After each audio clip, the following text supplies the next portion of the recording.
Hi, this is Matt and Greg with Makellos Classics, and today we're going over a project highlight on this blue 1967 912.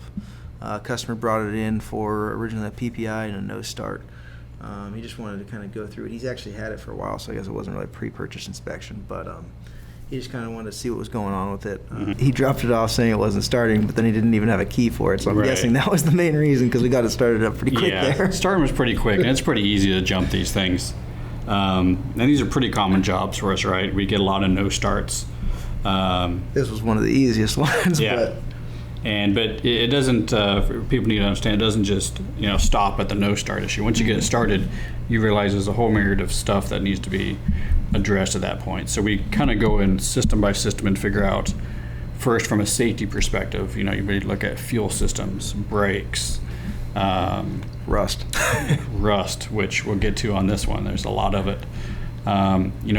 We can almost say on any of these jobs, we're going to overhaul fuel, brakes, the tunnel, the shift tunnel. So we got all the bushings for the throttle and the shift linkage, and the pedal box is always rusted up. So those are the first things that we quote and look at.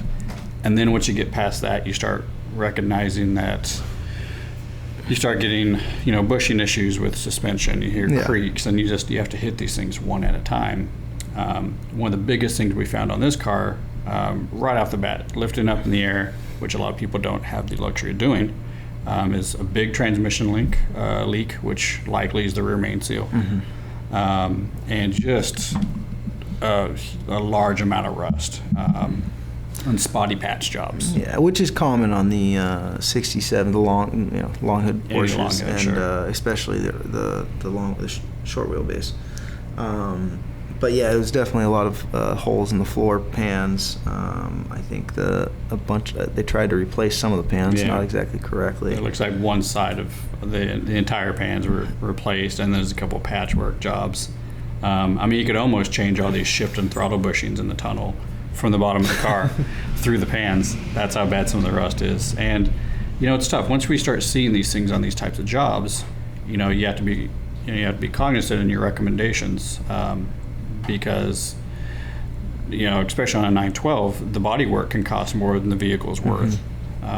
So you let that be known, and you want them to know first before you get into all this work, and then you got to let them know the car's probably not safe to even drive. Right. You can, but some of that rust is right near the rear swing arms. I saw for the steering rack, one of the bolts, one of the mounting spots was just completely rusted out.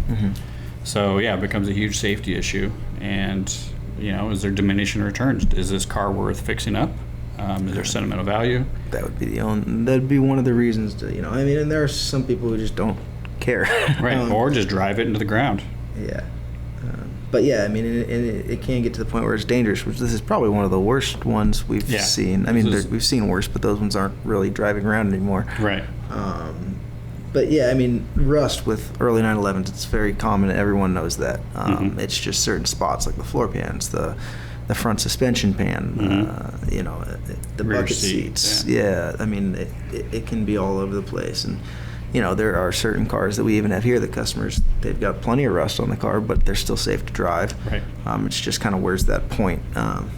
So, but yeah, besides that, on these inspections, the cars that are not starting, we go through like Greg said, the fuel lines, the oil lines, the brakes, and once we can get it on the road, we can check suspension, we can check suspension when it's on the rack, but to really feel how the car drives and see what it needs. So that's it's another type of common job that we have come in here that you think they're bringing it in for maybe an inspection and a new ignition, and you start to see that it becomes a mini restoration, especially for a car that's 50 plus years old. So if you have a car that you're looking to have serviced, or maybe you've got a car you haven't had started in a while, feel free, bring it in, give us a call, drop us a line, and we'll get you scheduled.